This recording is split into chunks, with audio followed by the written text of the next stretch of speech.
There, that's the last crust. And as you can see, it's just turning golden brown on the top. I like to pre-cook my crust because that way they stay crispy after I add the sauce. Now I've made 3 different crusts so I can show you 3 different variations of pizza. The first one is traditional. I'm going to take the sauce that we cooked down, and as you can see it's nice and thick, and I'm going to just spread that around on the pizza before I put my toppings on. These crusts came out really good.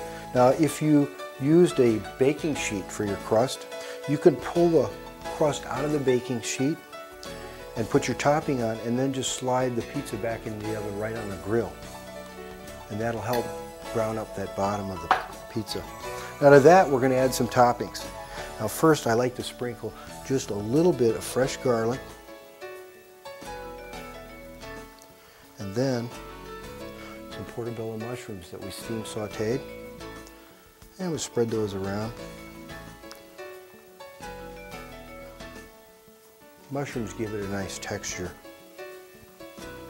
And to that, a little yellow bell pepper, nice and ripe, adds some great color to the pizza, gives it interest.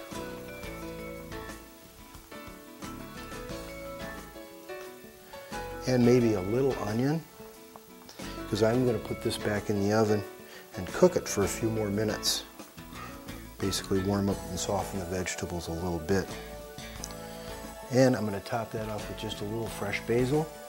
Now you could also, if you want, you could sprinkle a little Italian seasonings on there. Now that's a traditional pizza. Now the second one is basically the same thing. I'm going to put some sauce on it. But the one thing I'm going to do differently here is I'm not going to put it back in the oven. The vegetables are going to be raw. So here's a combination of cooked and raw. And this is a great alternative to a fully cooked pizza. The vegetables are a lot crunchier. It's a great kind of hors d'oeuvre snack. Okay, and for this one, we'll do it a little differently. We'll start with our onion first. Sprinkle that on, and you know you can use any kind of vegetables you want. You're not limited to just what I'm showing you today. And in the Recipes for Life book, there's a recipe for almond cheese. That's another thing you could put on here. So we're going to do that. I'm going to do some red bell pepper.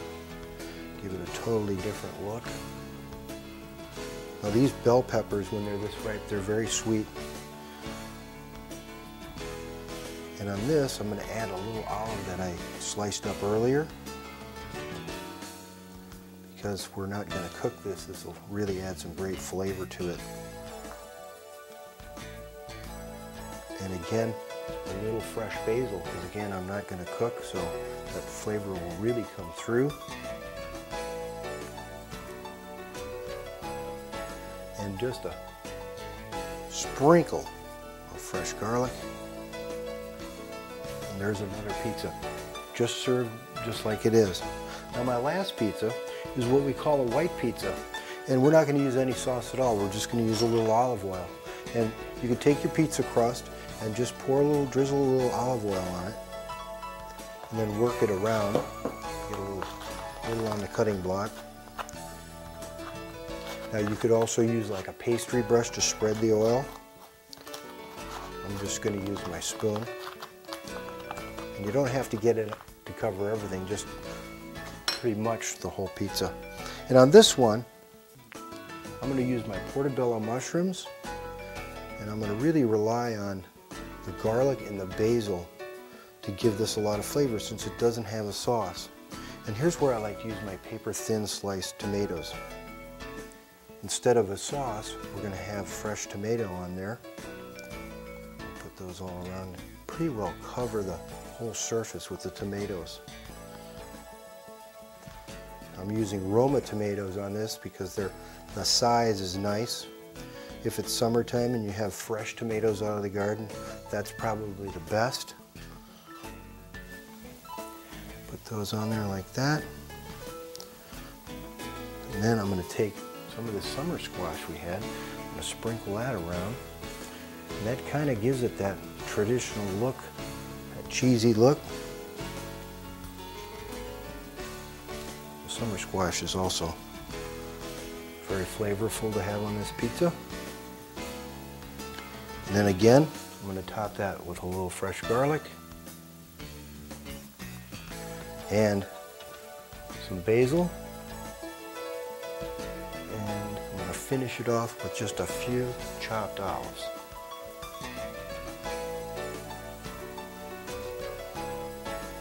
Now, doesn't that look wonderful? Here's 3 great ideas. Now, what we're going to do is we're going to go ahead and put this one back in the oven, and I'm going to let it bake for like 5 minutes, just enough to warm up the vegetables. I'm going to go ahead and put this one back. And you know, one of the other things I did with this third crust, when I rolled it out really thin. It makes a paper thin crust, and if you leave it in the oven for about 5 more minutes, it'll be very crispy. And that's kind of a interesting and different texture to a soft crust pizza. And this one, I'm just going to go ahead and cut it up, and we're ready to serve it.